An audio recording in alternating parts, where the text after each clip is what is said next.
One of the most basic editing operations in almost any application is copying, cutting, and pasting. And we can, of course, do that in Pro Tools. Let's say I want to take this cowbell and I want to copy it from my third chorus to my first chorus. I can double-click to select the region, and I can choose Copy in several ways.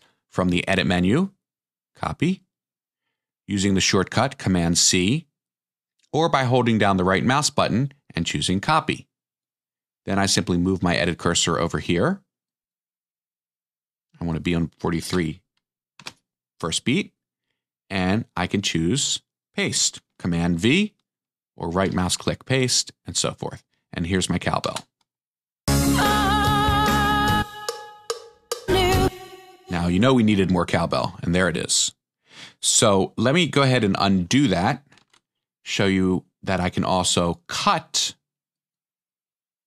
and paste. And I can also clear, which is also Command-B, which simply removes the cowbell. It does not copy it to the clipboard. Now you'll notice that every time I make an edit selection, I lose where my playhead is. So if I'm playing the first chorus,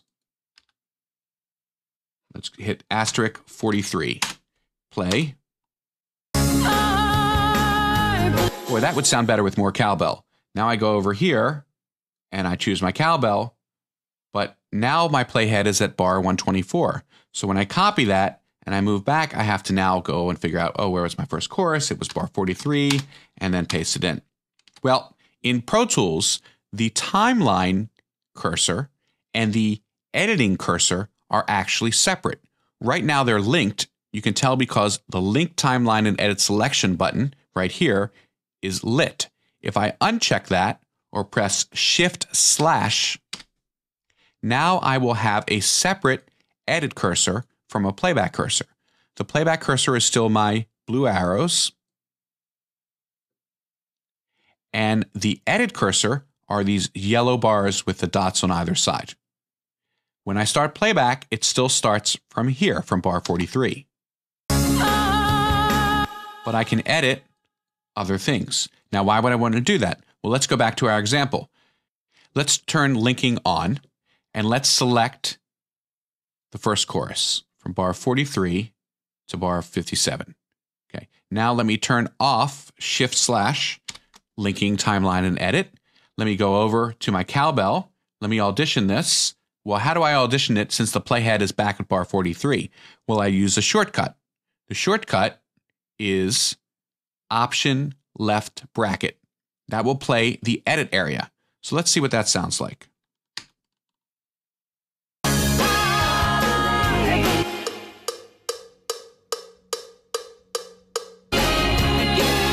Okay, now I'm going to copy that, and I want to now move my edit cursor back to where my loop was.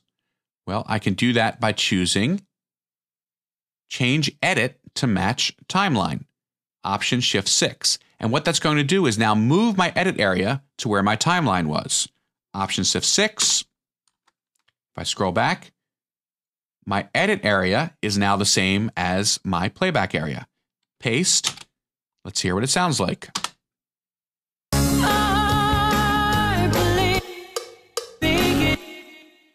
So that's one reason why you might want to separate your timeline and edit cursors. You might want to be auditioning parts without losing the area you selected for playback. Here's another reason. I'm going to scroll down here and take a look at this guitar part.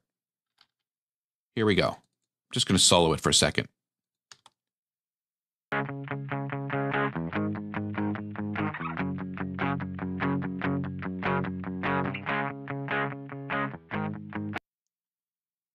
I'm linking the timeline and edit cursors.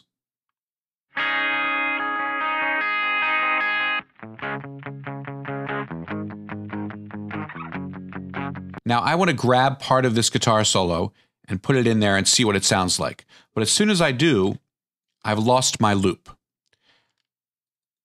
Let's uncheck timeline and edit linking. And now here's still my loop.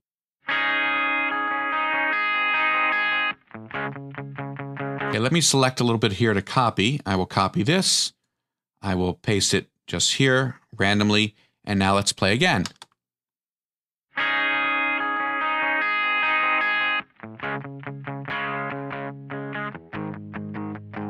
I don't like that. Let's take a little bit of this part, the cowbell, copy it, and let me paste it right in the middle of my guitar track here. And now let's try again.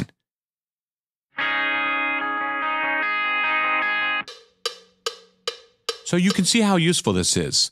Linking the timeline and edit selection is great most of the time, but when you unlink them, you can audition different sections of your session without losing your loop. One more thing that we can do is we can check or uncheck this button, which is linking the timeline to my track selection. Here's how this works. If I select across multiple tracks or multiple regions on multiple tracks, then the track that I'm selecting or the tracks that I'm selecting are highlighted over here, which means I can do operations to them like change their size or delete them or whatever else I want to do. If this is unchecked, then whatever I select does not change the tracks that are selected.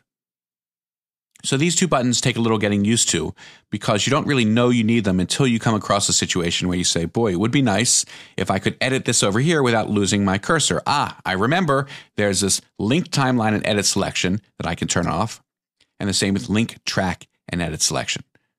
So play around with these two buttons a little bit, see how they work, and you'll figure out plenty of uses for them as you work in your sessions.